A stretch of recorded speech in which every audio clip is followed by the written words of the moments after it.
Bonjour à tous. L'accord national interprofessionnel relatif au partage de la valeur a été adopté en entreprise fin novembre 2023. Celui-ci vise à généraliser le partage du profit de l'entreprise envers les salariés. Abeille Assurance fait le point pour vous sur les principales mesures de cette loi et les impacts pour le chef d'entreprise et les salariés.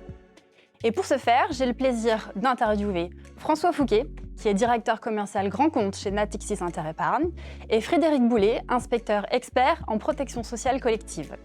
Frédéric, est-ce que tu peux nous expliquer l'objectif de cette loi et les obligations sociales qui en découlent pour le chef d'entreprise ?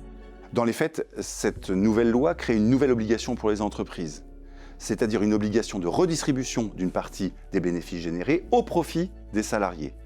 Elle est applicable à compter du 1er janvier 2025 et concerne bien sûr les sociétés qui n'ont pas déjà mis en place un système de partage de la valeur, qui comptent de 11 à 49 salariés et qui ont su générer au moins 1% de bénéfices par rapport à leur chiffre d'affaires, et ce, sur les 3 derniers exercices. François, cette nouvelle obligation pourrait finalement être perçue comme une contrainte économique supplémentaire pour le chef d'entreprise. Selon toi, est-ce que c'est finalement une nouvelle à appréhender de façon positive ? Effectivement, on pourrait considérer qu'il s'agit seulement d'une dépense supplémentaire pour l'entreprise. En réalité, en distribuant une partie des profits, le chef d'entreprise va davantage motiver et fidéliser ses salariés tout en les associant au développement de son entreprise. C'est un outil managérial particulièrement efficace et un puissant levier gagnant-gagnant. Frédéric, concrètement, qu'est-ce que doit mettre en place le chef d'entreprise pour satisfaire à cette nouvelle obligation de partage de la valeur ? Le choix du chef d'entreprise pourra se porter sur l'un ou l'autre des dispositifs suivants, soit une participation aux bénéfices, soit un accord d'intéressement, un système d'abondement ou même le simple versement d'une prime de partage de la valeur. Donc le chef d'entreprise et les instances représentatives du personnel pourront se mettre autour de la table et négocier soit un objectif à atteindre conditionnant le versement d'une prime globale dont les conditions de répartition seront elles aussi discutées et négociées, soit une redistribution d'une fraction des bénéfices générés par la société dont là aussi les clés de répartition devront être négociées puis écrites.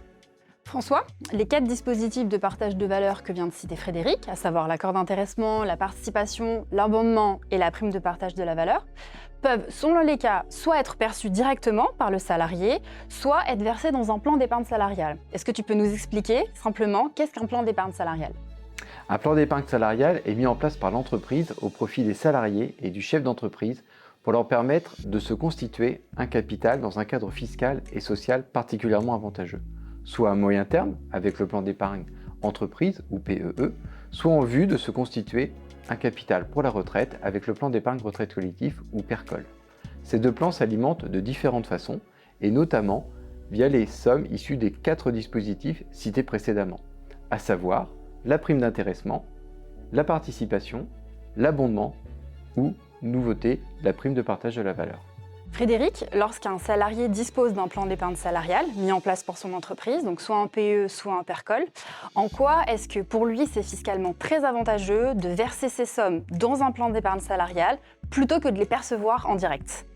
Le principal avantage réside bien évidemment dans l'exonération fiscale et l'exonération de charges sociales salariales hors CSG, CRDS. Le deuxième intérêt réside bien évidemment dans l'abondement, c'est-à-dire un versement complémentaire et optionnel de l'entreprise en contrepartie du versement par le salarié, soit de sa prime d'intéressement, soit de sa quote-part de participation, soit d'un versement volontaire ou même de la prime de partage de la valeur.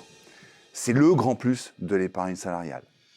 Je rappelle que pour 2024, l'abondement est plafonné à 8% du PAS, soit 3 709 € pour le PE, et à 16% du PAS, soit 7 418 € pour le PERCOL. À titre d'exemple, si un salarié verse 300 €, l'entreprise pourra verser sur son compte jusqu'à 900 € au maximum. Le dernier avantage, bien évidemment, pour le PERCOL uniquement, c'est la possibilité de rendre pour le collaborateur déductible ses versements volontaires. Il pourra ainsi alléger sa pression fiscale. Frédéric, si on devait aider le chef d'entreprise à s'y retrouver, parmi les 4 dispositifs de partage de la valeur que tu as cités, quels conseils tu lui donnerais pour mettre en place finalement soit l'un ou soit l'autre ? En réalité, ça répond à des objectifs différents. La participation aux bénéfices, c'est la redistribution simple d'une fraction des bénéfices générés par la société. Ça répond à une formule légale qu'on appelle la RSP. C'est simple et efficace. L'intéressement, lui, est plutôt un moteur RH, en ceci que l'on crée un objectif commun à tous les salariés, dont l'atteinte conditionne le versement d'une prime globale. On peut donc considérer en ça que l'intéressement est clairement le coup de cœur du chef d'entreprise. La prime de partage de la valeur est la vraie nouveauté de cette loi. On aura la possibilité de la verser soit dans un PE, soit dans un PERCOL, et elle sera éligible à de l'abondement. Son principal inconvénient, c'est que le chef d'entreprise n'y aura pas le droit. Elle est uniquement réservée aux salariés. François, les plans d'épargne salariale proposés par Abeille Assurance sont gérés par Natixis Interépargne. Quels sont vos points forts? Natixis Interépargne est aujourd'hui un des leaders du marché de l'épargne salariale. Nous accompagnons nos clients dans toutes leurs démarches de souscription, de gestion, notamment grâce aux cellules téléphoniques d'Allo Expert, notre véritable pôle d'expertise. De plus, chaque entreprise et salarié a accès à son espace personnel, créé dès la mise en place du dispositif et tout au long de la vie de celui-ci.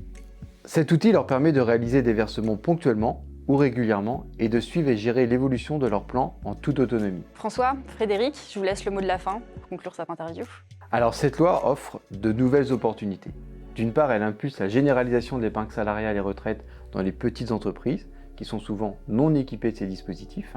Et d'autre part, elle permet aux entreprises de mettre en place des leviers gagnants-gagnants. En effet, l'épargne salariale et retraite, grâce à sa capacité d'adaptation aux contraintes de l'entreprise, offre des intérêts alignés, aussi bien pour le chef d'entreprise à titre personnel que pour ses salariés. Comme le dit François, cette nouvelle loi est une véritable opportunité et non une contrainte économique supplémentaire. Elle crée un véritable outil managérial qui implique les collaborateurs. Ainsi, plus l'entreprise réussit dans l'atteinte de ses objectifs et plus les collaborateurs perçoivent le fruit de leurs efforts.